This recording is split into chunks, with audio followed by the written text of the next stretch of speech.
Extinction is just another engineering problem. The thought flashed through Silas Thorne's mind as the seismic battery whined, its pitch climbing toward a critical overload that threatened to shatter his eardrums. The ice beneath his mag boots groaned, a deep, tectonic rumble that vibrated through his marrow. He was not just fighting a predator, he was weaponizing the landscape itself.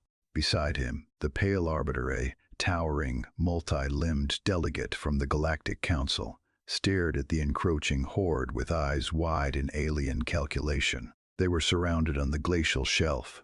The bio-dredge stalkers, massive hulks of chitin and muscle that looked like Space Orcs engineered for pure slaughter, lunged through the blinding snow. Silas did not fire a gun.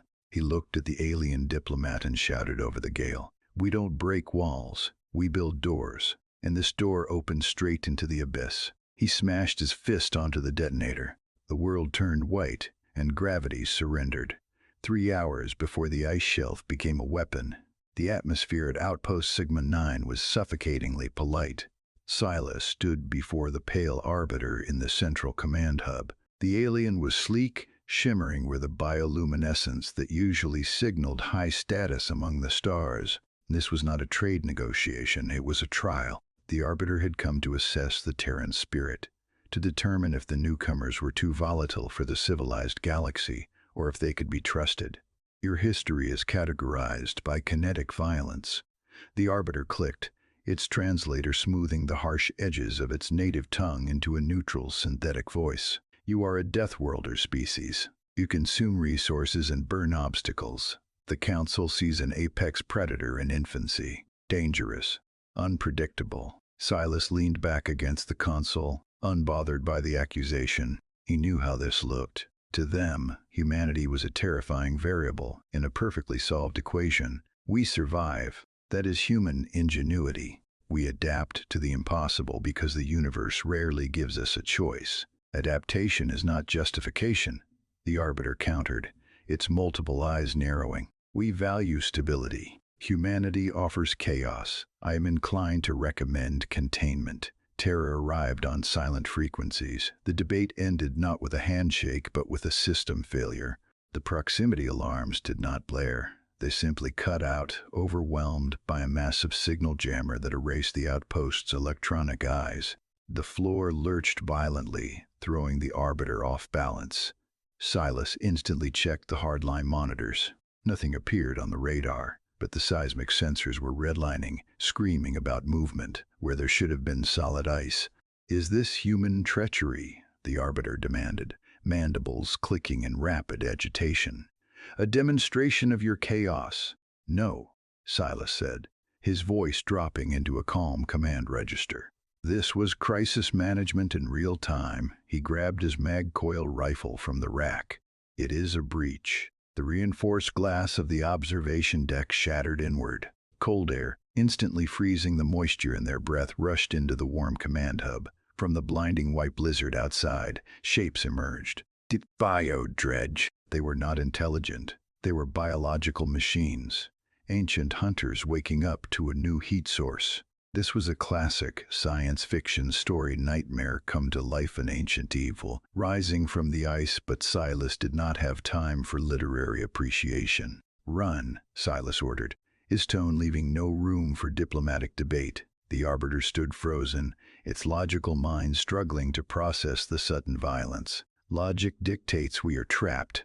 The exits are blocked. Not today." Silas grabbed the alien's arm, his grip firm. This was HFY in practice, not theory. It was not about being stronger. It was about being faster and thinking laterally. "Move!" They scrambled over the jagged ridges of the glacier, the gale tearing at their suits. Silas didn't just run. He heard it. He checked his wrist comp, watching the seismic readings spike. The bio-dredge were closing the distance, their massive forms tearing through snowdrifts with terrifying ease. To the Arbiter, this was a chaotic retreat. To Silas, it was a calibration. "You lead us to a dead end," the Arbiter buzzed, its limbs scrambling for purchase on the slick ice. "I'm leading them to the drain," Silas yelled back, grabbing the alien's harness and hauling it over a fissure. They reached the designated coordinates, the epicenter of the shelf's stress points. Silas slammed his boot into the snow, exposing the seismic battery he had planted during routine maintenance weeks ago. The creatures crested the ridge, a wall of gnashing teeth and chitin. They were the ultimate biological weapon, the galaxy's nightmare. But they had made a fatal error. They were fighting on human turf. We don't break walls, we build doors. The memory of the explosion caught up to reality. Silas smashed the detonator. The concussion hit them like a physical blow, knocking the wind from their lungs. But the real violence was below. The charges didn't just blow up. They severed the structural integrity of the ice sheet.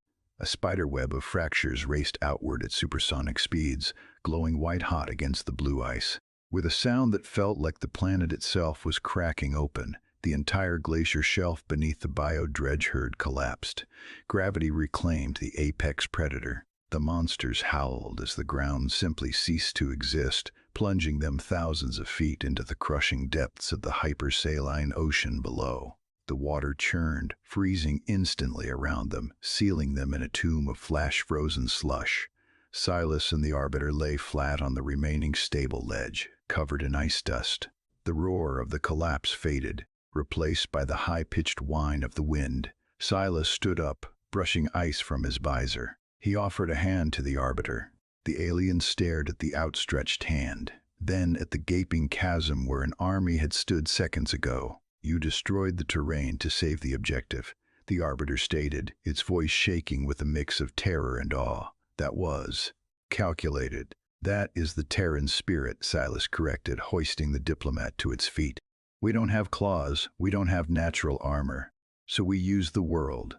If we can't outfight it, we outthink it." The Arbiter looked at the human, really seeing him for the first time. The data had suggested humanity was a blunt instrument, a dangerous variable. But this was not chaos. This was precision wrapped in brutality. It was the ultimate expression of HFY, the refusal to die, backed by the engineering required to ensure it. "The Galactic Council values effectiveness," the Arbiter said slowly, tapping a command into its wrist unit. The distress beacon finally pierced the jamming as the creature sank. "My report will be revised." "Revised?" Silas asked, checking his rifle. "Reclassified," the Arbiter corrected.